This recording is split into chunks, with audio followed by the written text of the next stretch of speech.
you can see, just like, different players get called out for taking plays off, you can see where a quarterback don't want it. Carr didn't want it.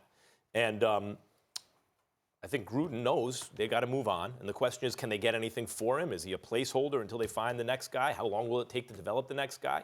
And Kyler Murray, if you could grab him in the draft, hell yeah. When we bring up Doug Flutie, who of course thinks Kyler Murray can be good, I think Doug Flutie was a good quarterback. And the fact that we're still asking, hey, can Doug Flutie be, was he? Yeah, Doug Flutie was good. Could you have won a Super Bowl with Doug Flutie? I don't know, but the game has changed. And I think that if Kyler Murray turns into the best version of what we imagine he could be, you could win a Super Bowl with that guy. He is very small, but he is an extraordinary athlete, and the Raiders would be lucky to have him. I want y'all to understand where I'm coming from with this, because it ain't complicated. Kyler Murray is special. He is an absolute stud. He's electrifying with those legs of his, and he's a miniature dude who can really, really throw the football. He can fling it. I'm not denying any of that. His talent is first round, high first round, possibly #1 overall pick in the NFL draft, talent-wise. All I hold against him is that height. I don't believe that you can be successful in the NBA, in the NFL, at the quarterback position blind. And that is how I view Kyler Murray. I think it's kind to say he's 5'9". Now, I've never stood next to him. He looks small. But based on what he looks so small, he's listed so at miniature, 5'10". okay? Listen, if I'm wrong, I'm wrong because I never stood next to him, Damien. I get that. But I'm just talking about what I see. He looks so small. I'm thinking about grown men coached by brilliant coaches whose focus is primarily containing you in the pocket, like Nick Saban essentially was able to do in the early part of the game against Oklahoma before he figured them out and put up some points on them in a 45-34 loss or whatever it was in the college football playoffs. I look at Kyler Murray as somebody who would be throwing to receivers he doesn't see. And I don't know, I've never seen an NFL quarterback that could be successful if you are able to. Do you consider Flutie successful? No. I thought he was. I don't consider him a failure. I like Why don't you bring up Russell Wilson? Well, listen. Again, I don't think Russell Wilson is that. And not only that, I'm glad you brought up Russell Wilson because I don't consider Russell Wilson. First of all, I don't think he's that short. A, but B, he's listed as 5'11", listen, and so Murray it's not just 5'10". height; it's also size. Difference. Okay. So not just height, it's size. So here's what I'm going to say. Before Kyler Murray, to me, there's always got to be a first of something. We talked about it with Russell Wilson.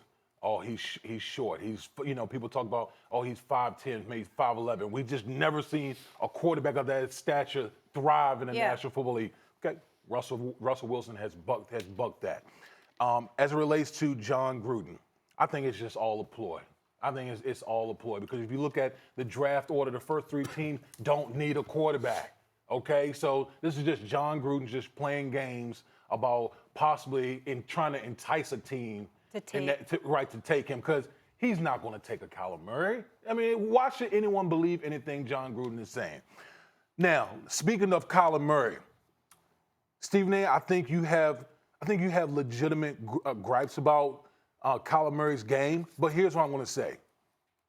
Number one, he played behind the Oklahoma offensive line that was pretty big offensive line, and he was able to go on to win the Heisman Trophy. So I don't think necessarily that it's going to be prohibitive for him to be able to see over lines when he was able to do it in college. Number two, great coaches know how to utilize your skill set. I don't think if Kyler Murray comes into the National Football League, you're not going to see him in a traditional role, under center, dropping back, doing all the type of things that you usually see from traditional quarterback. You'll see him in shotgun, implementing college schemes that we're now seeing in the National Football League to utilize the skill set of a Kyler Murray, because make no mistake about it, this dude is dynamic. He's accurate. He's an electrifying athlete. He might be even better athlete than Lamar Jackson. I agree with that. I think he might be a better athlete than Lamar Jackson. But again, the combination of height and size. It's an injury concern? Because he's out of the pocket? No, I mean, listen. I think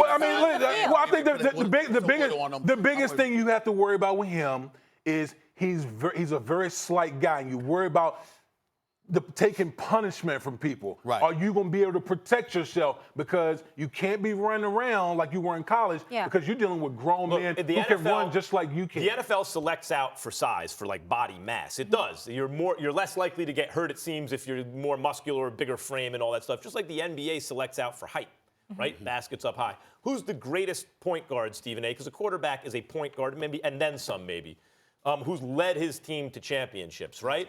Isaiah Thomas, maybe? Someone like that. I'm trying to think, is there an even shorter guy who was the engine? Steph Curry is 6'3", but these are smaller players. In other words, it can be done.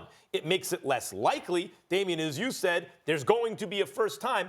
Or I'm wondering, Stephen A., aside from the body mass, you know, he could get hurt out of the pocket thing, are you saying there's a critical level of height below which you simply can't win a Super Bowl with that guy as quarterback? I'm saying that there's to me, I look at height to answer your question directly. I think that at some point in time in the National Football League, you have to be able to throw the ball in the pocket to be truly, truly successful. You can win regular season games, you can win a playoff game here and there, but to be truly, truly successful, you have to be able to stand in the pocket and fling it. And I'm of the mindset that many of you dudes. So what's like 5'10" is the cutoff, and you think he's below that? But here's one last point I'm gonna point out.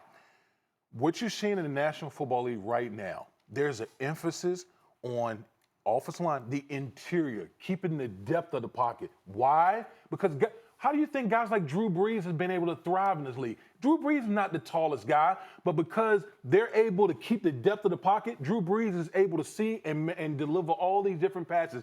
That's what we're seeing in the National Football League. Center, guard, and defensive tackles. They're getting paid along the same lines as tackles because they are really important for these quarterbacks.